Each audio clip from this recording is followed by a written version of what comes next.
الحمد للہ وحدہ والصلاة والسلام علی من لا نبی بعدہ اما بعد فاعوذ باللہ من الشیطان الرجیم بسم اللہ الرحمن الرحیم اذ قالوا لیوسف واخوہ احب الی ابینا منا ونحن عصبہ انا ابانا لفی ضلال مبین صلی اللہ العظیم۔ سب تعریفیں اللہ رب العزت کے لیے اور بے شمار درود و سلام حضور نبی کریم رؤوف الرحیم صلی اللہ علیہ وآلہ وسلم پر۔ گزشتہ نشست میں ہم نے سورہ یوسف کا آغاز کیا، قرآن نے جسے احسن القصص قرار دیا، اور ہم نے یہ دیکھا کہ یہ ایک مکی صورت ہے جس میں بنیادی طور پر حضور علیہ الصلاۃ والسلام کے لیے یہ تسلی دی گئی کہ جس طرح یوسف علیہ السلام کو ان کے بھائیوں نے قتل کرنے کا یا اپنے والد سے دور کرنے کا منصوبہ بنایا، کسی نے ان پر الزام تراشی کی، الزام لگایا، لیکن اللہ تبارک و تعالی نے انہیں مصر کا حکمران بنا دیا۔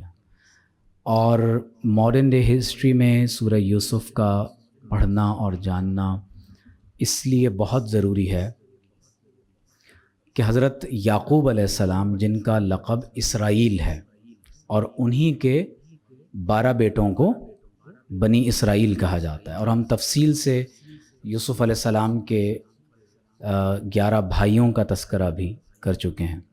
تو یعقوب علیہ السلام بیت المقدس میں موجود ہیں، اور یوسف علیہ السلام کو ان کے بھائیوں نے بیت المقدس میں ہی ایک کنویں میں ڈال دیا ہے، اور یوسف علیہ السلام کو ایک سیارہ، جسے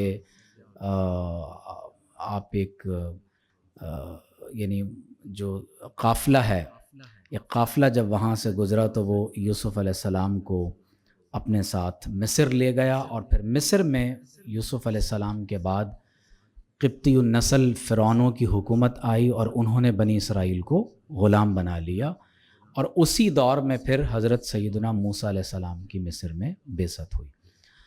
تو یہ صورت اس لیے امپورٹنٹ ہے کہ اس میں بیت المقدس سے جوز کی مصر میں آمد پر قرآن نے جو تفصیلی واقعہ ہے وہ پوری سورہ یوسف کی صورت میں نازل فرمایا۔ تو یہاں تک ہم نے پڑھ لیا تھا کہ جب بھائیوں نے آپس میں یہ منصوبہ بندی کر لی کہ ہم یوسف علیہ السلام کو قتل کرنے کے بجائے ایک بہت گہرے کنویں میں داخل کر دیں تاکہ وہ اپنے والد کی نگاہوں سے دور ہو جائیں، تو اب قرآن کہتا ہے کہ قالو، انہوں نے جب یہ پورا منصوبہ بنا لیا تو انہوں نے کہا یا ابانا، اے ہمارے باپ۔ کون مراد ہے بھائی؟ حضرت یعقوب علیہ السلام۔ ما لک لا تأمنا علی یوسف۔ ما لک، عربی میں جب اس طرح کہا جاتا ہے تو اس کا مطلب ہوتا ہے آپ کو کیا ہو گیا ہے۔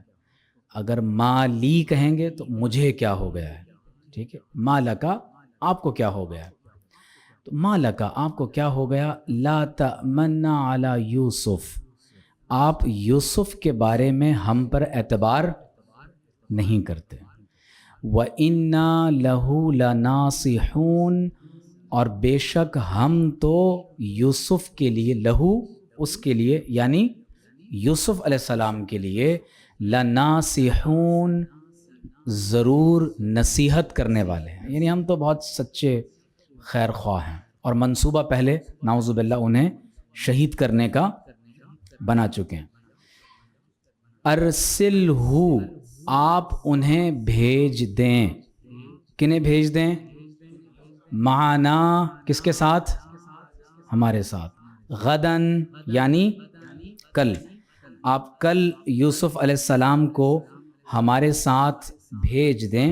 اور غدن کے بارے میں امام قرطبی نے لکھا ہے کہ ما بین الفجر و صلاۃ الصبح، عربی میں غدن یعنی آئندہ آنے والا کل، یا غدن کا معنی ہوتا ہے نماز یعنی فجر کے وقت سے لے کر فجر کی نماز تک کے درمیان کا وقت، یہ تمام کا تمام غدن کہلاتا ہے.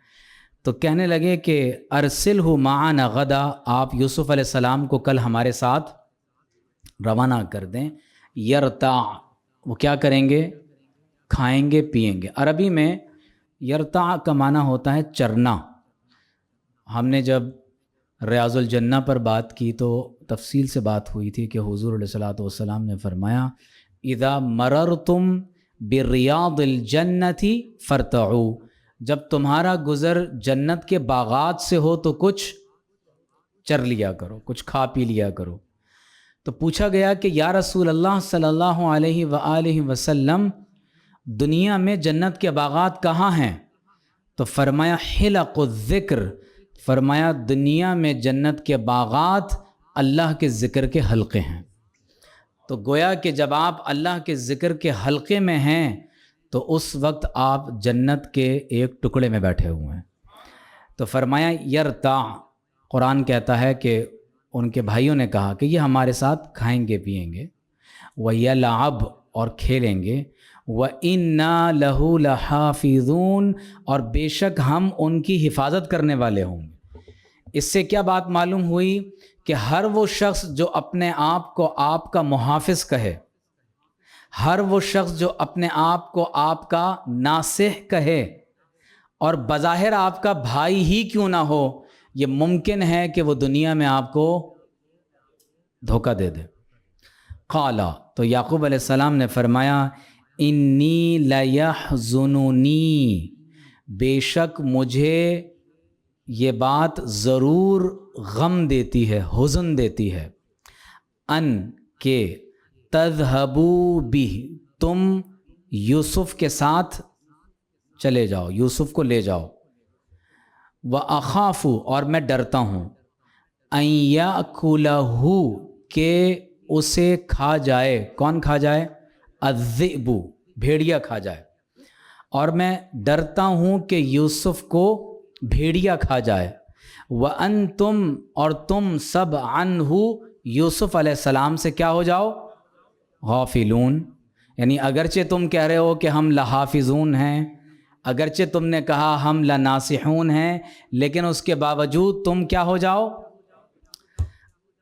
اب وہ آگے سے کیا کہتے ہیں؟ قالو، تو بھائیوں نے کہا لئن اکلہ الذئب، اگر بھیڑیا اسے کھا جائے. ونحن عصبۃ، عصبۃ جماعت، یعنی اور ہم سب ایک جماعت کی صورت میں. یعنی آپ سوچیں 10 بھائی اور 10 بھائیوں کی موجودگی میں بھیڑیا کسی چھوٹے بھائی کو کھا لے تو کہنے لگے انا اذا لخاسرون، پھر تو ہم بہت بڑے خسارہ پانے والوں میں سے ہو جائیں گے. یعنی انہوں نے یعقوب علیہ السلام کے سامنے یہ کہا کہ ہم ناصحین بھی ہیں، ہم حافظون بھی ہیں، ہمارا بھائی ہے، ہم اس کو ساتھ لے جانا چاہتے ہیں کہ یہ کھائے گا پیے گا کھیلے گا. تو قرآن کہتا ہے فَلَمَّا ذَهَبُوا بِهِ، تو جب وہ یوسف علیہ السلام کو اپنے ساتھ لے گئے. وَأَجْمَعُوا، اور انہوں نے ارادہ کر لیا. دیکھیں یہ بڑی امپورٹنٹ آیت ہے. عربی زبان میں پختہ عزم کرنے کو کہتے ہیں اجماع. جب کسی اوپینین پر تمام لوگ اتفاق کر لیں تو اسے کیا کہا جاتا ہے؟ تو یوسف علیہ السلام کے تمام بھائیوں کا اجماع ہو گیا، اتفاق کر لیا، پختہ ارادہ کر لیا. دیکھیں کبھی کبھی غلط باتوں پر بھی اتفاق ہو جاتا ہے. یہ ممکن نہیں ہے کہ کوئی مجتہد عالم ربانی، کوئی اللہ کا نیک بندہ کسی غلط گمراہ کن بات پر اتفاق کر لے. یہ ممکن نہیں. وَأَجْمَعُوا، تو بھائیوں نے جو اجماع کیا تھا وہ کس بات پر تھا؟ أَن يَجْعَلُوهُ، کہ وہ اپنے بھائی کو، انہیں یعنی یوسف علیہ السلام کو ڈال دیں. کس میں ڈال دیں؟ فی غیابات الجب.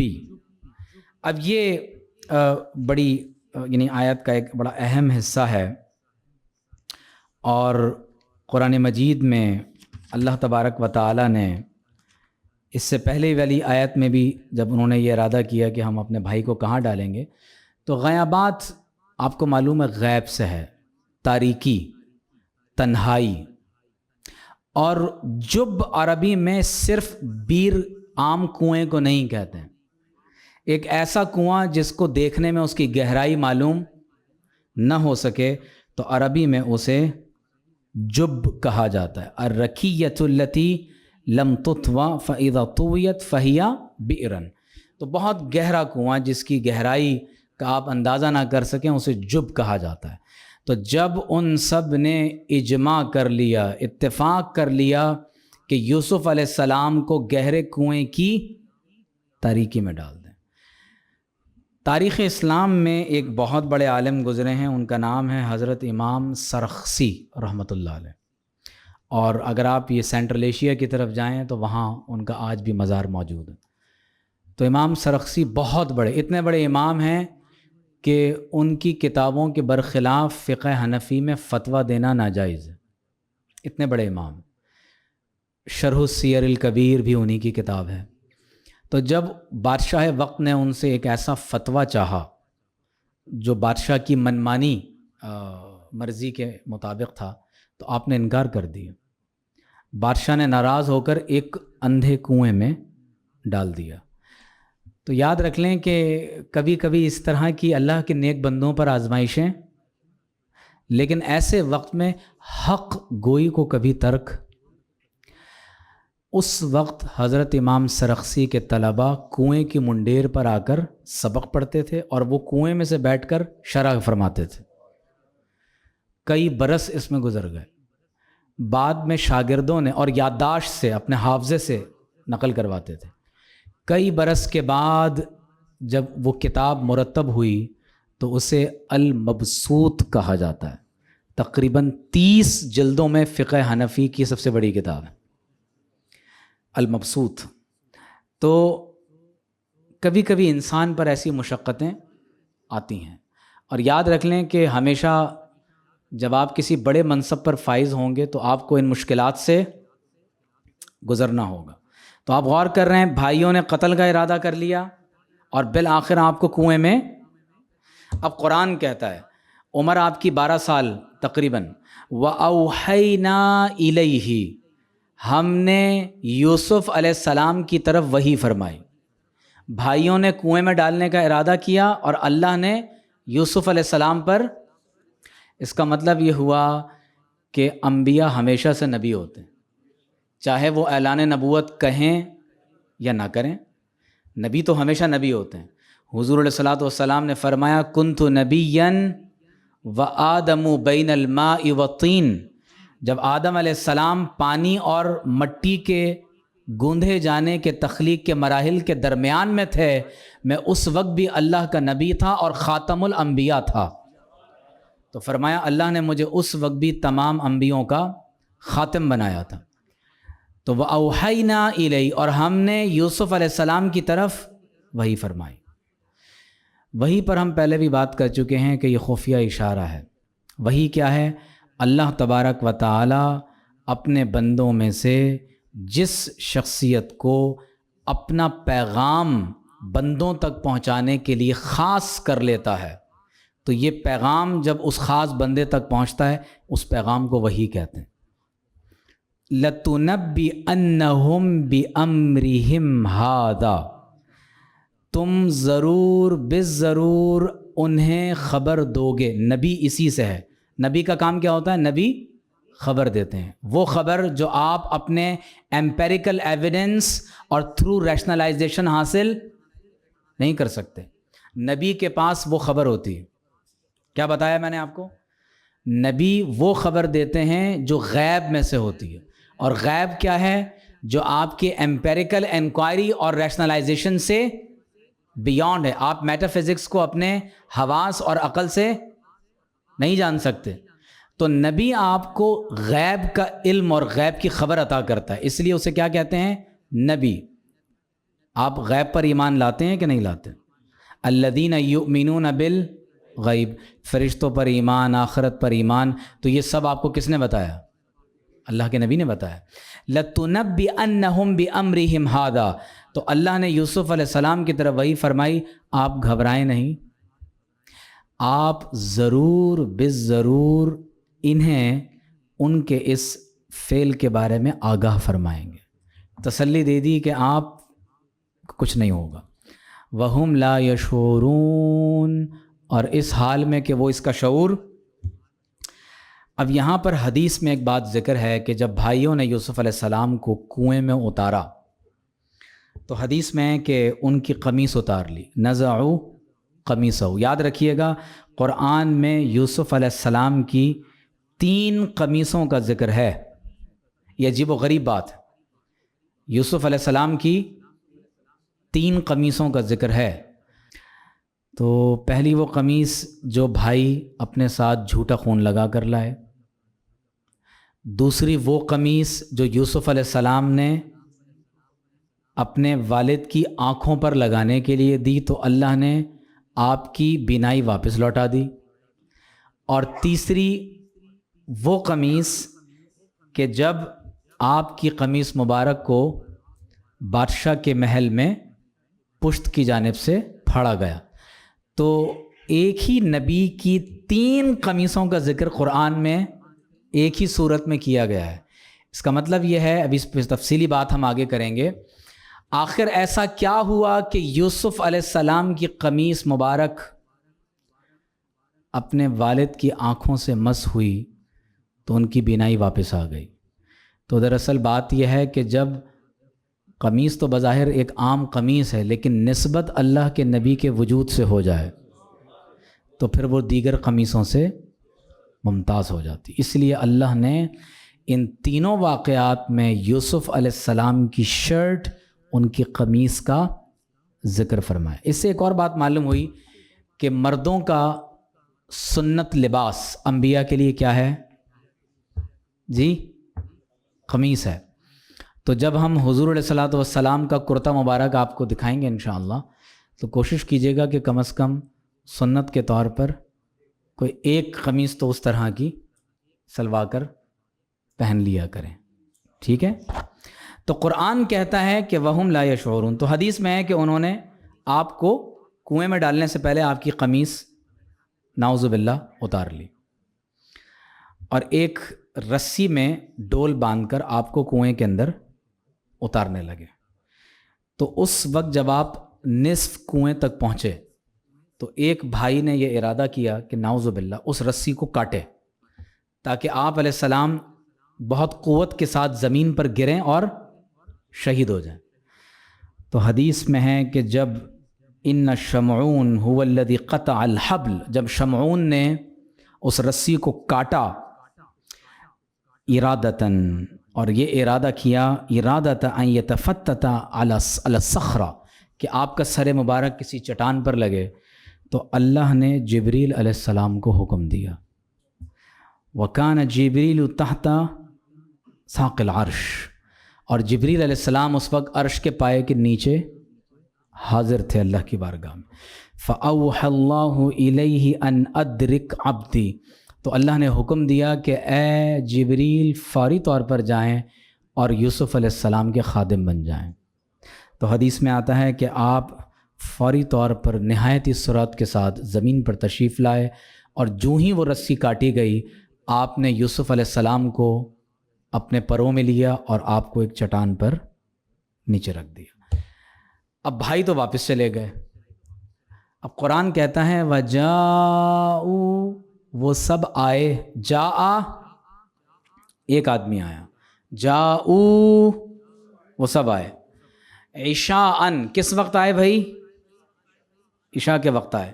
وَجَاءُوا أَبَاهُمْ اپنے والد کے پاس آئے، کب آئے؟ عشاءً عشاء کے وقت۔ عشاء کی نماز کا وقت کا ذکر آ گیا نا، ایک اور آیت میں بھی ہے۔ اور کیسے آئے؟ یبکون، آپ دیکھ رہے ہیں، یعنی ایک تو خود پورا قتل کرنے کا منصوبہ بنایا، اور بالآخر انہیں کنویں میں نعوذ باللہ پھینکا، شہید کرنے کا پورا منصوبہ بنا لیا، اور اپنے گمان کے مطابق انہیں شہید کر بھی دیا، نقصان پہنچایا، اور اس کے بعد اپنے والد کے پاس گریہ وزاری کرتے ہوئے روتے ہوئے آئے۔